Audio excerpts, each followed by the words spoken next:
Hey you guys, okay, so today I decided to do a little part 2 or just another installment of my decor Q&A. The last time we did one of these, you guys, it was so chatty and it was so fun and I enjoyed filming it so much, and I was very happy to see that so many of you guys enjoyed it. And a lot of you guys said it was like one of your favorite kinds of video, which is funny because I've never really done one of those before. I love Q&As, but I'd never done one about decor. Again, like, I'm not an expert. I just love talking about these types of things. I love talking about it with my friends. I love hearing people discuss things like this, and I've noticed that theme over the years that we all seem to enjoy that. It doesn't matter where you live. It doesn't matter if you have one room. It doesn't matter if you have a huge place. It doesn't matter what you're doing, if you're in a temporary place or whatever. You can make where you're feeling or where you're living feel more homey. And I don't know, I'm not an expert, like I said, but it's fun to talk about. So here's what happened, and here's what's kind of funny. So in a video that I did a while back, when I told you guys, you know, I was incorporating some more decor stuff into my channel because I've always loved doing that and you guys seem to like it. I'm like, why not? I asked you in that video, I was like, ask me some questions. We'll do a decor Q&A, and you guys asked me so many good ones, and I feel like I hit on so many of those that were pretty broad, and I feel like overall I may have only answered like 4 or 5 questions in that last Q&A video from a few weeks back. I feel a little nuts because, like, I honestly, before I started filming, when I sat down to film, I thought to myself, you're not gonna have enough to talk about. And I only got through 5 questions, and I feel like they were really big, like good ones, but we just talked so much. So before I did that, I posted to my stories on Instagram. I was literally sitting just like this, and I was about to press record, and I had my computer, my phone, I was gonna go through and look at some of the like most popular questions, and I did a little story, and I was like, you guys, I'm about to film a Q&A video, ask me your questions. And in my mind, I thought, okay, well, when I get through a couple of questions on here, I'm gonna go to my Instagram and see, what people are saying. And I totally forgot. I didn't even think about it until that night when I was looking at my Instagram, and I was like, oh, I forgot I posted that story. So I looked, and you guys asked the best question. So, the best questions, so many on Instagram. So we're gonna do Instagram questions, and I think we're gonna get through more of them. I don't know. If you missed my video where I was talking about this little number, check it out. I will link to it below. I ordered it also in green. Okay, so Sophia Pertelli says, how do you figure out which home decor style you like, and where do you start decorating? What steps have worked for you? Let me just quickly say, Pinterest, and I mentioned this in the last one, go and if you're not sure of your style, and for me it's total trial and error. I have had so many styles of different things over the years, and now I feel like I've arrived at like what I like. I've gotten rid of things I don't like, and I look for more of the things that I love, and I feel like you don't really hone in your style until like later when you do go through trial and error. So to avoid so much buying and, trial and error, just literally go on Pinterest, pin a whole bunch of stuff that you like, have separate boards, make them private, whatever you want to do, of like, bathroom, living room, bedroom, foyer, everywhere, kitchen, dining room, whatever you want to do. Outdoors, I have literally a board for everything, and pin a whole mess of crap, and then look at the overall thing and say, have I pinned a lot of white rooms? Have I pinned a lot of blue? Have I pinned a lot of more like traditional looking things? Am I more like French? Is it more farmhousey? Like, do I have a lot of like more mid-century modern stuff? Do I have a lot of things that are brown? I don't know.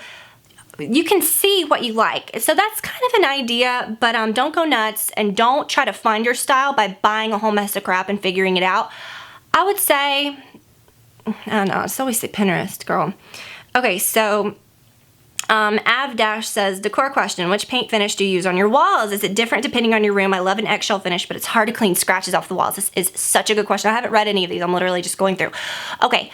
In kitchens and bathrooms, sometimes you can even buy paint that says kitchen and bath paint, and it's usually a little shinier. Sometimes it's called like a satin, but don't quote me on that. I would just buy a paint that says for kitchen and bathrooms, because it handles, it's more mildew resistant, more like, sweat. You won't get that like running, which I'm getting that a little in there right next to the shower, and I think we use really good paint in there, so I'm kind of disappointed. I don't know.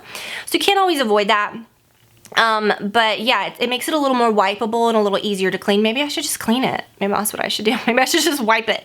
But yeah, so like if you used a flat finish or something in there, it wouldn't really hold up, and you can't really clean things that are flat finishes. But in most rooms, I actually prefer the look of a flat finish. So like in your bedrooms,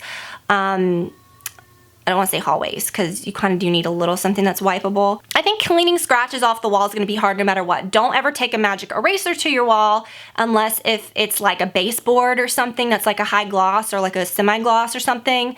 Even then, be very careful. Magic erasers can really like at our old house when we were going through and I was cleaning some stuff. I remember up our stairwell, I like completely just went nuts with the magic eraser.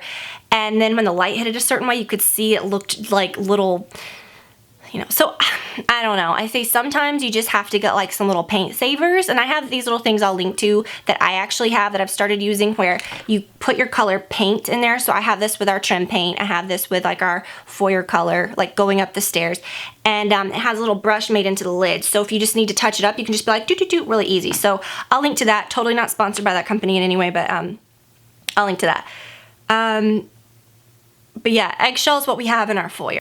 Girl, it's just hard. I mean, it's hard to clean walls. It is, but just do the kitchen and bath thing. Okay, so Lacquer and Lipstick says, I'm not sure how to pose a specific question, but I need help with wall hangings. I have a lot of anxiety about making decision and putting holes in my walls.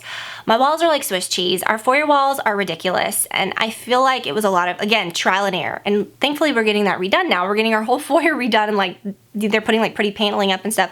But I think I'm gonna be much more hesitant about what to put up. I put all these things like going up our stairs, and then like years later I looked and I was like, I don't love that. And that's just something that you might deal with. You might put something up and then later say, I don't love that. Well, don't live with something that you don't love.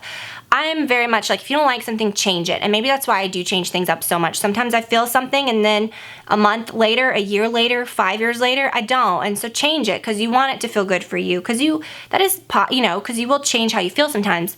But what I would say, if you're gonna like make a wall, or if you're gonna like make a gallery wall, just measure. You can cut out, you can do the little trick where you like, if you have frames like for a gallery wall, you can cut out like craft paper or whatever that's like a similar size, put it in the wall, you know, find out where the hole will be, you know what I'm saying? Then you can just put the nail in the wall and take it down and then hang all your stuff. And then you can kind of like figure out, rather than like putting a thing and then moving it, or if your husband, like, okay, like me, if I'm gonna hang something, I'm an eyeballer. Like, I don't measure, and like, I'll level if something, but I'll just like kind of eyeball it, right? Brad, if I have like 3 things and they've got like 2 hooks on the back, that is like the bane of my existence. Like, my walls will just be Swiss cheese by the end of that, because I'll just move it and nope, take it down. Nope, take it down. And then like, oh, I'll just keep hiding it with the thing, and it's a mess. I don't recommend that. Brad is very good at hanging stuff. So Brad is really like, he likes to figure out things like mathematically. Like, he'll sit down and he'll like really figure it out, and then he'll do it once and it'll be perfect. And so if you can enlist a handy hubby that you may not have thought about. I never used to ask him to do this. At our old house, I don't think he ever hung anything. I was always the one that hung stuff. And then here, I was like, you know what? One time I had something and he figured it out for me, and then I realized he may not be so good with like decor, and that's why I didn't ask him for help earlier, like to hang stuff. He may not be so good with like knowing where things go, or like even if he like figures something out on paper, it still may not be like visually where I would want it. So I still have to like look and say I want it to be like in this line, but then figure it out, you know? He's very like mathematical. So if you've got a husband that is very much like that, but he knows nothing about decor, enlist his help. Just tell him like where to hang it, and then he can figure out all the numbers and all the like the measurements on paper, like where to hang them. So as far as, you know, me like easing your mind about that, I don't want to say just go nuts and like, oh, who cares, just make holes in your walls. But just be kind of thoughtful about it. And like I said, you put up paper first, you know, just so you can kind of see. Because sometimes even if you like, oh, I love this, those 3 bird paintings that I have that are huge, I kind of think I know what I want to do with them. I have moved them around so much, but they are so huge, I just don't know what to do with them. I love them, but I had them in the foyer for a while, and I thought, wow, this is great. A month later, I looked at them and I was like, this isn't so great. You just got to do what you do. And I think I know what I'm going to do, but it might involve something else, and I'm a little hesitant. I don't know. We'll talk about that later. Okay, what do you think of accent walls? Like 3 walls in a room beige, and the accent wall may be a creamy white. So you're going to do beige and then your accent wall be white. Okay. Thinking of doing my living room like that. Thoughts? I hope I'm posting this on the right photo. Okay, I see what you're saying, because you want to, I actually see what you're saying, because you don't want the room to be like a stark white box, like I said, that can look, if you've got a white room, I love white walls, but you got to be careful with them. And here's the trick. If you like white and you're like, I'm going to do a white house, don't paint rooms stark white that have furniture in them. So like if you want a light look and you're like doing a bedroom or like a living room or a family room or whatever, paint a color that's like like the clay beige or the Revere pewter, a color kind of like this that's a little off. I wouldn't pick this exact one, it's a little too tan beigey, but you feel me. But paint a room stark white if it's got a lot of molding and not a lot of furniture, like a foyer. A foyer, you're not focusing on the furniture, you're focusing on the room, you know what I'm saying? And like the white will really accentuate the stairs and the molding and make like certain things pop. Do you feel me? Our family room does have a lot of furniture in it, but it has all the shiplap. I said this before, right? It's white, but that makes sense, okay? If the wall did not have shiplap, I would have never painted it white. I would have done like a Revere pewter, 100%. This is actually really kind of genius what you just said here, because you can get away with having a white wall or have in a room like a living room or something. Like, okay, like in my little, ooh, that would be pretty. You're just giving me all kinds of ideas. What is your name? Summer Bum Fall Fun. That is cute. You're adorable. First of all, what I would do, okay, so I would paint so 3 walls like a beige, like something similar. Like, so if you were to do it in this room, paint this wall white, but put some molding on it, like put some frames, do you know what I mean? Like some picture molding. Like you see typically like in the bottom of a dining room, you know? The bottom half of a dining room, that's kind of the typical place where you see that. People call it like wainscoting or wainscoting, whatever. Molding, you feel me? Those frames. I have even seen at Home Depot, if you don't want to like miter the sides and do it, you can even buy ones that are already just frames, and then you can just put them right on your wall. Do you see what I'm saying? And then paint the whole thing white, caulk the edges, paint the whole thing white. But what I like in a bedroom is doing like big long ones, like a big long, you see what I'm saying?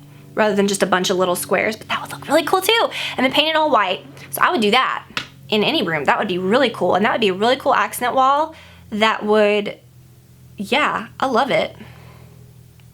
I love it. Generally, I don't love an accent wall. Like if you're just gonna do one wall of wallpaper, it kind of looks like you've cheaped out. I have done that before.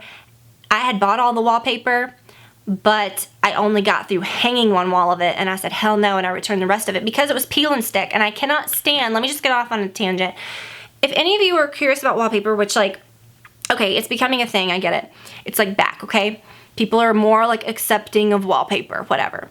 Okay, when I did the wallpaper in our powder room several years ago, those branches, you know, I bought peel and stick. Now my mom is really good at like real wallpaper, like, you know, pasting or pre-pasted or pasting, whatever kind of wallpaper. I bought the peel and stick thinking I'm kind of the novice, I can do this, I just peel it off, I stick it. Heard so many people give decor advice. Oh, I feel like my eyelash just popped off. I got really into that, my eyelash just popped off. That are like decor experts, and they're saying, guys, get peel and stick, it's so easy. It's not. You've never, if you say it's easy, you've never used it, or you've just used it to like put in a picture frame, because it has no give. Like even if you put it at the top and you start going down, the bubbles are a nightmare. At least when your wallpaper is kind of like slimy, you can work the bubbles out. It's a nightmare, okay? So then you get it going and it's never gonna be straight, and it's not like regular wallpaper where you can kind of like ease it, you know, think it's slimy on the walls, it has a give, you know? No, peel and stick is there, so you gotta take it all off, put it down, take it all off, put it down. It is a nightmare. I got through the wall behind our toilet, thank goodness I started with that one because it looks kind of cute on that one. And I said, okay, I'm returning the rest of this crap, and I called it a day. So that's kind of like my unintentional accent wall that kind of worked out. I really do think it's cute. But if you're gonna do wallpaper, which no one asked about this, I'm just kind of going with this, just get some pre-pasted wallpaper. If you wanna go pasted, that's a whole other route. Get some pre-pasted wallpaper, you just dip it in water and you put it up. That's not that easy. I'm not saying it's that easy, but I'm saying it's easier than peel and stick. It's a few extra steps, but as far as like putting it up and getting it straight, think of like a slimy, like wet something on your wall. If it doesn't match up, you can kind of push it together, you can kind of move it, you know what I'm saying? Peel and stick wallpaper, I will just never understand why people think it's the best thing ever. Okay, so Maggie says, we have to furnish a whole house. Do you shop at local furniture stores to see and feel the quality, or do you shop online at like Wayfair? I'm dreading needing to return expensive heavy pieces through the mail. How do you choose paint color? Okay, let's start with that one first. I totally get what you're saying, and I would definitely go to local furniture stores, to big furniture stores, wherever you can go and see something in person. I think that's always great. I would never order, I mean, I hate to say this, I would never order a couch or like a mattress online. One of our spare bedrooms, we did order a Casper. It's fine, it's whatever, it's not the best. But for a mattress, I like to buy that from a store, have it delivered. I just don't think you can really like sacrifice the quality of that. And two, you don't want to be wrong. How would you even try it out? How would you know? I just don't understand that. That's a whole other story. Always test a mattress in a store. That's just my firm belief.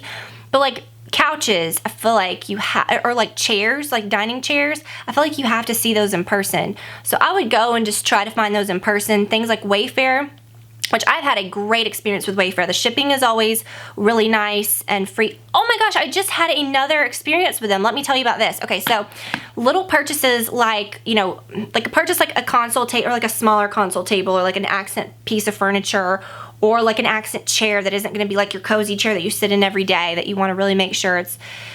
I can see ordering some of that online, but I would say for furniture, like your main furniture, I would just find a store. There's plenty of places you can go because I would not want to deal with sending something back.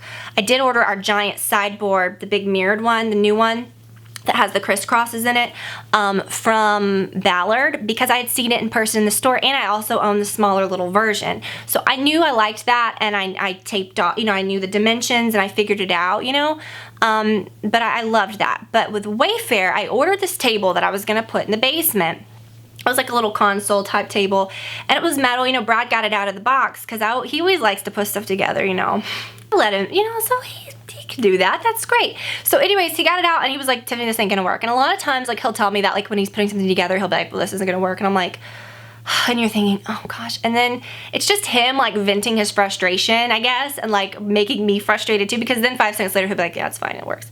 So sometimes when he says that, I'm like, I can't believe you. I don't think it's not gonna work. I feel like you're just doing that thing like where you're trying to like make me freak out about it because you're freaking out about it. So anyways, we had this table and one of the edges on the side where it was soldered was broken.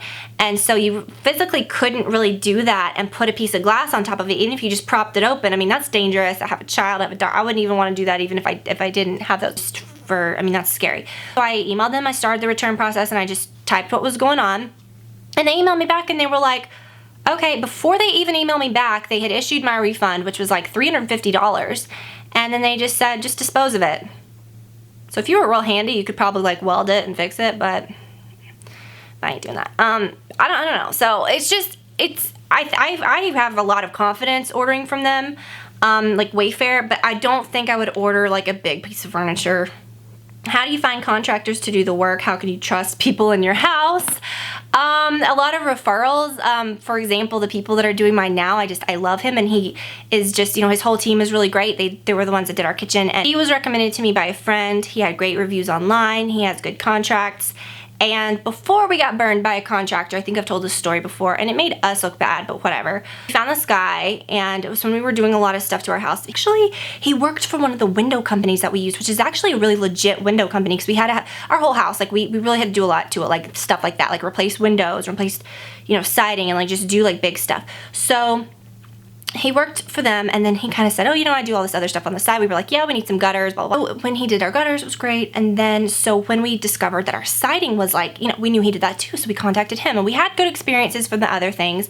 And I should have known, like, his contract was okay, but it didn't have like a lien waiver. It didn't have all these things, which you always should sign one of those, because that protects you from, when you're paying these people, which you are, you're paying them in cash, you're paying them by check, you're paying them however you're paying them.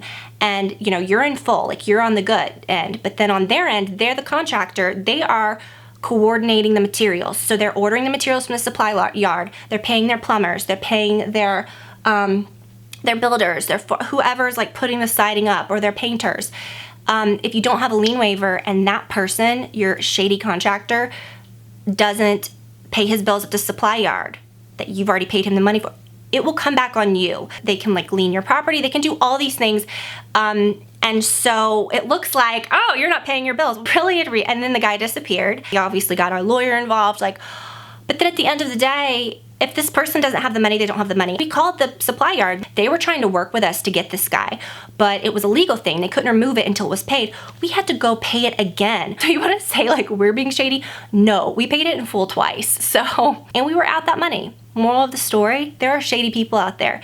And to protect yourself from that, which you would never even imagine happening, most places, all reputable places, like the people that ended up doing our siding, which actually did a really good job because we had to get the job done completely over again.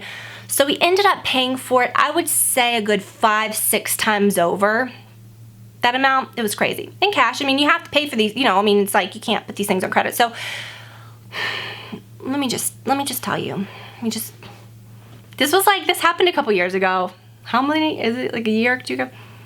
It steams me, it burns me up, but it is what it is. It was a learning experience.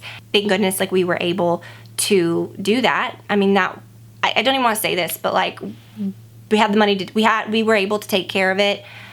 a lot of people, that's like their livelihood. Like they would not have been able to do that. And I think there are such scum of the earth people out there that take advantage of families. And thank God we were in a position where we were able to like make it right on our end, which we didn't even have anything to make right because it wasn't our fault. But we were able to like get ourselves in the clear from it. But most places, like I said, the second place that did our siding, a lot of people that we work with, they just automatically, it's standard. If you get something done from a big box store, like they're coming in to do something, they always have a lien waiver in their contract, always sign a lien waiver. And if they don't provide you with one, ask for one, and they'll be like, sure, no problem. It's a common thing. And if they ever are weird about letting, if they ever say, I don't want you to sign that, or we don't provide lien waivers, then I would run, like, for the hills. But yeah, look at reviews, find people, like if you have a neighborhood Facebook page, if you have people that you can ask them like who they've had or who they would recommend. That was a huge rant.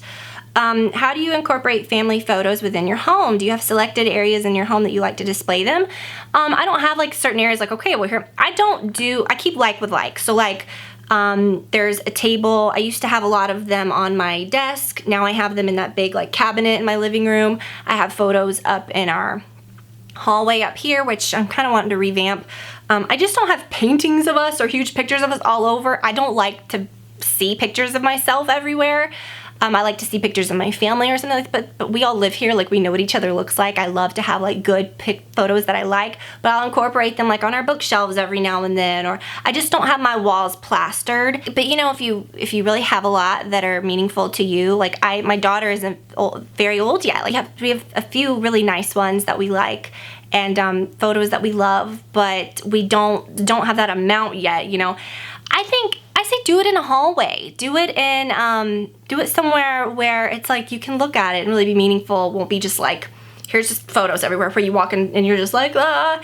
But do what you want to do. Okay, one thing I've been wanting to ask is the process you go through when you're doing a major change. You've redone your kitchen and bathrooms and I have no idea where to start with a project like that. Is a contractor involved from the beginning? Do you mostly do it yourself? I get hung up on where to begin. Yeah, you really want to work with like, sometimes like a company is like a designer. Like they say like, okay, the guy that like I'm working with, for example, like he's the designer, like he's the contractor. He has a team. He has plumber, electricians, he has tile guys, he has his carpenters, and they are wonderful. Like every single one of them, like they've done just such an amazing job. They're just such great people. So he kind of oversees it all. I think it would be really hard if you were going to do it all and you were the contractor or you were like the project manager and you handled it all, because if you contact someone that specializes in like full like remodels of bathrooms or kitchens or basements or something, if you think about those kind of jobs, they involve electricians, plumbers, carpenter, tile, all those people that I just named. So that person probably in and of itself, he's probably like a contractor. Like he knows all, he's got a team, and you can ask all these questions, you can figure it out. I think it would kind of be hard to do it all yourself, although you totally could. It just keeps it kind of more seamless. And then again, like I said before, do all the things that I said before. Find a reputable person, reviews, ask around if you people in your neighborhood or in your area. Where is Olivia's headboard from, and what are your favorite everyday dishes? My favorite everyday dishes are the Macassa Italian Countryside. We've had those for years. I actually need to repurchase a few because over the years, we've had them for like 11 years now, 10 years. There's some that have gotten broken, and I need to replace a few of my plates, but I love those. Where is Livy's headboard from? It's from Target. I found it there a long time ago when she was still in her crib. They were doing some kind of like bedding sale, and I thought I'm gonna buy this to keep for her big girl bed, and I went ahead and got it. So I'll try to find it again. Okay, so M. Beisel says, hi Tiffany, I just moved in with my boyfriend. Any suggestions on how to make our bedroom pretty? My decor style is similar to yours without being too feminine. I feel like our bedroom isn't super feminine.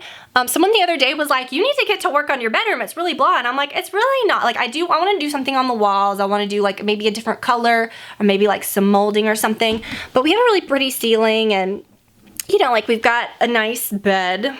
Okay, and I really like how I was reading Joanna's cookbook in bed, but you see how we have like it's very symmetrical on both sides with those mirrors and some pretty lamps. What you want to do, and see, like even our bedding is not super feminine. A lot of times I just have a white, like pretty duvet that's very cool that we like, but Brad really likes this too. So you can have things that you like without being super feminine. Use a lot of mirrors. Mirrors add a little bit of glitz to get some ones that look a little industrial like mine. So your guy will like those. A lot of guys like stuff like that. But it just has that look of like a little bit of glitz, a little bit of reflection. Mirrors always make a bedroom look bigger and prettier. And then put something over your bed. I don't know, a tufted headboard. I really love our headboard because it's tufted flax color that I use everywhere in the house. Look how dark it looks against the white. But see, that's the color of all of my upholstery downstairs other than the white washable couch. But everybody's like, oh my gosh, how do you live with that light color? And I'm like, it's not, you know? It just reads lighter unless if you're like against a stark white like bedding like this. But get something like that, maybe like a tufted headboard or something that has like something to it, you know, because that gives it a little bit of softness rather than putting like wood furniture everywhere. I do have a mix of wood furniture, which I really like. Maybe put some pretty chairs. I don't know. You can't go wrong with a big pretty mirror if you want to put like a big leaner mirror, but I like to prop mirrors on my nightstands, and what I do is on my nightstands I put a strip of this, like the stuff like you would put in drawers or the stuff that you'd put under a rug, like the non-skid stuff. Cut a strip of it to your mirror, put it on the bottom, like where the mirror touches your nightstand, and then also adhere the mirror to the wall with some sort of like hook and stuff so that it could never fall or come off. Do you know what I'm saying? When are you gonna decorate the new nursery? I don't have a new nursery. What are your favorite white sheets? I only buy white, but whatever I buy not seem to last. Maybe I bleach too much. Okay, I am so excited to answer this question. I am always looking for a reason to talk about these dang sheets. I don't even know. I'm not sponsored by them in any ways. I literally, okay, I was going through Kroger one day and I had bought some real expensive sheets like when Brad and I first got married, and they ended up feeling almost like a potato sack. Like they were, you can buy like the Egyptian, like thread count, all of these. To a certain point, thread count means nothing and it's hard to explain, and I'm not even gonna get into that. But those sheets just turned into like bleh. Some of them get better and better as you wash. Those just kind of got weird and like, they were nice sheets though. It was just weird. Okay, whatever. I was going through Kroger one day and this lady was set up like selling sheets, and she was like, oh, feel these sheets. You know like how they have like the peach skin sheets or whatever at the little mall kiosk? Well, that's not what this was, but it was kind of the same deal. I was like, okay, and I felt them. I was like, whoa, wait a minute, what is that? So I got a set of king sheets. I was like, sure, give me the white ones. Like, give me it. And like you said, you know, you buy white. I only buy white sheets and towels.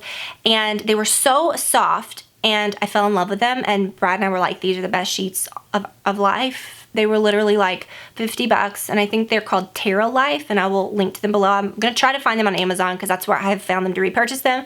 They are not that inexpensive when you buy them online, because that was some kind of like crazy Kroger special that I wish I would have just bought all of the ones that they had. All of the beds in our house have them. Olivia's, our guest bedrooms, and it's like, they are magical sheets. I love them so much. And here's a tip. I have this little linen closet in our hall, and when you have different size beds, we have a full, which is Olivia's, we have another full, we have a queen and our guest, and we have a king. Now, if you're ever in the middle of the night and you're like rummaging for sheets, if your kid needs some sheets, like use your imagination, we've all been there, and you go and you're like, or you're putting your sheets away or you're washing sheets and you're like, what? In your little linen closet, put a little sticker on the side of each, like, so like I have one that says king, queen, full, and I just put all of the, you know what I'm saying? So when I look, because all of my sheets are the same, they're all white, that brand, I can't really distinguish the different ones, you know? It really makes it easier. So that's another good tip. But I will link to those. They're amazing. They dry without any wrinkles. I've had those for I think 2 years, our original set. We have washed the you-know-what out of them, and they are amazing. Do you still have your orchids, or are there any other new plants you've added to your decor? No, I need new ones. No, I don't have those. Those were so beautiful. Orchids are so tricky, and like I can keep them alive for a really long time and keep them blooming for several months, but then once the blooms come off, it's just hard to get them to rebloom. I think I had one several years ago rebloom, like years and years ago, but it is hard. Like I tried with those and I was finally just like, meh.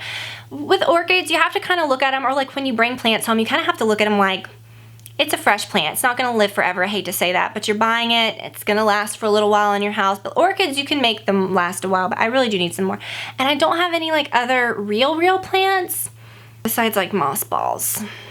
How do you guys keep your moss balls from smelling like dirt? Do you know what I mean? Like in some, like I have moss balls like in some of my decor, you know? Like in like pots or something. Like in my clamshell, I just added some, and then I have some like on my bucket. How do you keep them from smelling? Like they smell like soil, like a bag of soil. I don't know. How do you find the perfect paint color? If the chip looks great, the swatch on the wall looks great, and then the color in the whole room can be off, help. You're so right. So what I would do, always just buy the little swatches, and you said the swatch on the wall, but then the whole color in the room can be off. Yeah, that is kind of hard. You gotta look with your stuff. You gotta take into account, like, if it's warm or cool, if it has too much yellow. And if you're gonna do that, here's the thing. Most of the time, if you say it can be off, probably that means that you've painted it, and then you back up different times of the day. It might look too yellow, or it might look too blue, or you're like, this is wrong, this is too dark, this is too light, this is too something.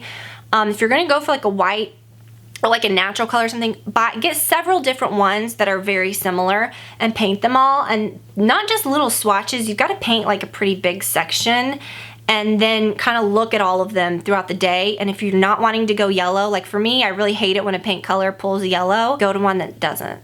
Do you see what I'm saying? Like if any of them look more yellow than the other, just cross it out. And with a pencil, like write what they are. You know what I'm saying? Or put like some painter tape near them and write what they are.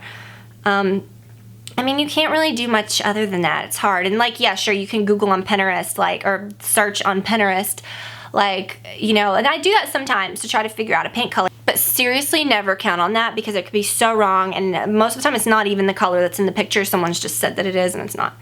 Do dishes count as decor? Love your kitchen and would love to see what dishware you use. Would you recommend? I did mention that a little bit. And what I've been doing lately is in the tops, which I don't show this side of my kitchen much, but you know I have those X's like at the top of my, you know, one side of my kitchen. It has like, you know, the glass things. And then on the other side, they're open and they're kind of arched. I've been putting my china in those because it's just so pretty. I have the Opal Innocence. That's what I got when I got married, like the fine china or whatever. And I love it. It's just so pretty. Like, get some plate stands and set them up. I'm looking for a kitchen faucet. Where's yours from? I think ours is a Moen faucet. It's nice. I like it.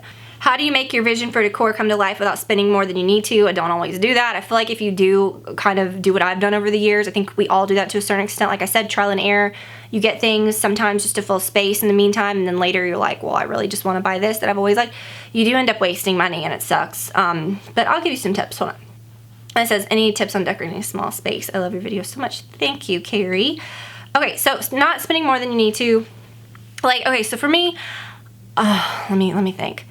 I feel like I look back sometimes and I think I could have just gone nuts and like, oh, well, but for me, I don't like to be super, I really kind of like my stuff. I like to kind of use what I have. I don't just wipe out a whole room, or like when we first even got our other house. I use a lot of old stuff. I use a lot of my grandma's stuff. I used a lot of things that we had from our first place. And then here, I didn't just say, okay, I'm moving into a new house. I'm just going to wipe through it and just completely redecorate it. And I think if I would have done that, I probably would have even liked everything I chose then. I think that can be dangerous because you're kind of on a high of let me just decorate my whole house. Whereas I like to really find things and pieces that I like, you know, and kind of do things over time. So my thought is I've always just kind of used what I have. So in the meantime, I may not love every single thing, but if I do find something later that I want to replace it with, that's okay. So so my point is, to save money, don't buy things just to buy things, but if you already have things that can serve a purpose, like if you have a bedroom set that you're not super thrilled with, maybe just buy a new bed. That's what I did. And then I realized I really love my wood pieces that went with it, but I just didn't love the bed. And now I feel like it just is perfect. So, you know, maybe do stuff like that. Don't feel like, well, I don't like my bedroom set. I'm going to just buy all new everything. It's got to go. Like, think, what is like my priority? Could I really change up the whole look of the room by getting a new bed?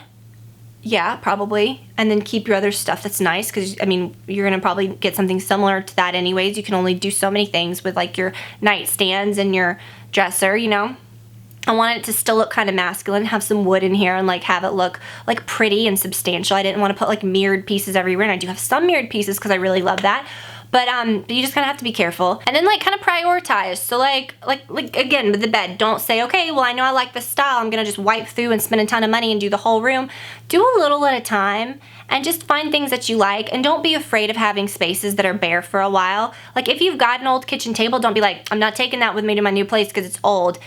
Unless if you know, like, I know what kitchen table I'm getting and that's what I'm going to get. So that's why, you know what I'm saying? Bring it with you and then find something later, you know, when your budget allows or when you decide that you find the perfect thing. I guess just don't get caught up in thinking I've got to have everything perfect. That's it, I guess. How do you settle on a theme and not want to change it soon after? That's my big problem, and that's why I don't really have a lot of themes. That's why I kind of just go with a style. If I themed out a room, I would be so sick of it. If I painted a room a color, I would be so sick of it. I think it's so easy for people to say, like, oh, it's so blah to have, like, white walls or to have... No, because you have to focus more on your decor and you have to put more thought in it for the room to actually look good. If you're like, oh, I'm gonna have a blue room, let me just paint everything blue. I don't think that's super much thought put into that. Like, I don't think that, but if you love a blue room, then do it. But like, I would get tired of it. That's my thing. So when you think about thinking of a theme and not want to change it soon after, I would say, don't think of a theme. Think of like your style. Think of things that make you feel good. Like, look at photos on Pinterest that you've pinned. Look at photos in magazines that make you feel good. Look at the vibe of the room. Like, obviously, like, I wouldn't theme something out and say I'm gonna do my whole house in blue and white. You're gonna get sick of that. I know that. I used to put blue and white stuff everywhere and I got sick of looking at it, but I still have the pieces certain places in my house. But I just have to have my house be like my style, but not a theme. Do you know what I mean? So I would say don't theme it out. Just have it be like things that you love. And I feel like if you do things that you love, you can't go wrong because it'll just naturally go together because it's things that you like. Where did the kitchen island light box pendants come from? I will link to them. They're from Wayfair and very affordable and I love them. And I ended up changing them because do you remember when we first did our kitchen, they were those glass globes, which I really liked. But if you like actually cook in your kitchen and you like, they got so dirty, like they would just get foggy and like and I would have to clean them all the time. And so I am loving those like lantern ones. They are so good. How do you pick rugs and curtains? Moving this summer into a house that has dark hardwood flooring all throughout and I don't know what color or where to find good quality rugs from. Well, the color is just going to depend on like what you like. I would say look for, I've never gone wrong personally with like Ballard or Pottery Barn. And it's not like, I think a Pottery Barn and I would think very boring. Like if my whole house was Pottery Barn, I'd be like, ugh. I really like Ballard because I feel like the style isn't just one certain style. Like you can really make it yours and it's a little more custom. So a lot of my things are from there. And the rugs are really good quality, but they're the same type of rugs as Pottery, like they're the same quality as Pottery Barn.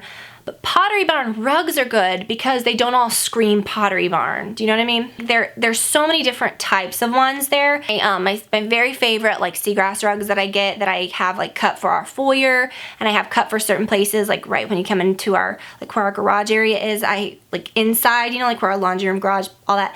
I had one cut. They're very inexpensive. They will do like custom seagrass rugs and I will link to that. You can get them like banded in any color that you like. And I had to get a huge one made for our foyer because when Waylon touches down at the bottom of the stairs, it has to touch the hem, you know, it has to be at the stairs, but it also has to be fairly close to the door because I didn't want too close together. So I measured it and then had measured it the other way, so I had a really large one made and I love that. I just think it's so practical and it never gets dirty. The seagrass doesn't, since it's like a water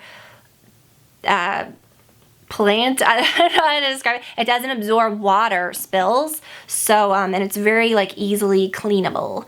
It's a good color to hide dirt. And another question about family photos. I think I could, and if you do have a ton of family photos, which I feel like I do, I group them all together. Like I have this table in our basement bar that's just, I have a lot of family photos on, and then I had another area over there and I kind of spread them out a little.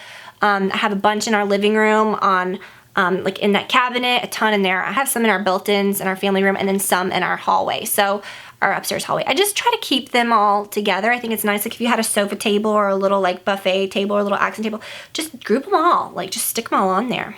You mentioned a long time ago you're inspired from magazines. Is this still true? What are your faves? I really like Traditional Home. That's my 100% favorite. I used to have, I like Elle Decor. I still have that, but I don't ever, what's funny is I don't ever read like beauty or fashion magazines, and I don't know what that is. I just don't enjoy doing that. I just like reading decor magazines. Is that weird? Occasionally, like I'll pick up like a Vogue or something and enjoy that, but I don't like doing that every month, but I could pour over a decor magazine like every single month. But I don't love, my point, I don't love Elle Decor as much. I think it's gotten a little sort of like shock value. But I like Traditional Home because it has kind of a lot of different things. So it's got a little bit of everything, like things that I like, they're kind of my style, but then there's a lot of really like different things too. But the whole thing doesn't look so cartoony and shock value like I feel like Elle Decor is.